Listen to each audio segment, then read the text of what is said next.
Wait, should your houseplants not touch? We asked gardening pros, and they all agreed.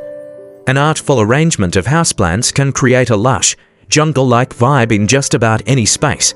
But the best way to position indoor plants doesn't just take aesthetics into account. For example, grouping plants closely together may achieve the look you want, but should those houseplants touch? To find out, we spoke with a plant expert to understand the ins and outs of indoor plant spacing. Here's everything you need to know about whether houseplants touching is a good idea or something to avoid. Should houseplants touch each other?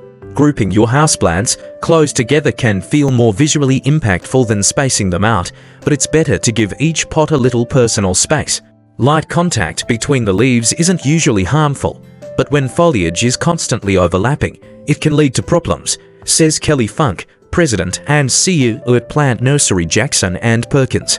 Limited airflow around the leaves can trap moisture, encouraging fungal diseases like powdery mildew or leaf spot, and it can also make it easier for pests to spread from one plant to another.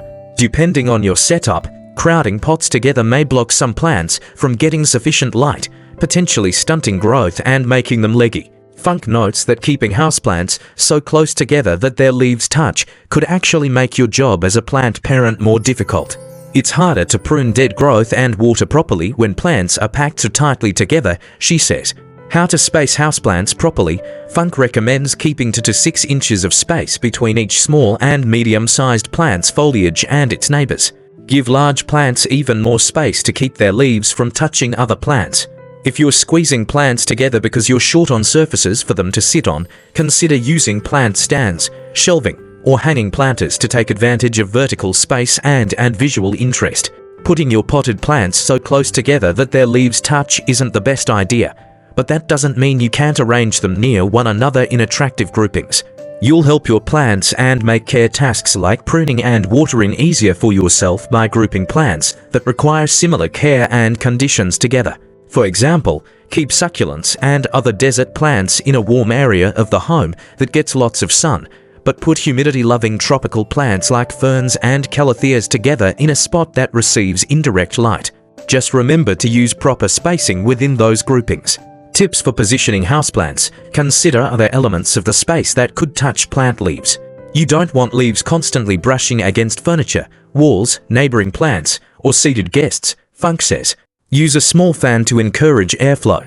In addition to proper spacing, good airflow can help reduce the spread of plant diseases, particularly in winter when fans may be running less often. Rotate plants regularly. Wherever they're located in your space, it's a good idea to rotate indoor plant pots a quarter turn every few weeks to ensure balanced, healthy growth. Plan for your plant's future size. That baby monstera or young fiddle-leaf fig may not be very large when you first buy them, but those plants can grow several feet tall and wide as they mature. If you give a soon-to-be large plant the space it needs now, you won't have to rearrange things later. Aim for balance when arranging houseplants. When you design with enough proximity, you're still creating a lush, indoor jungle feel, but not so much that plants struggle to breathe, grow, or stay healthy, Funk says.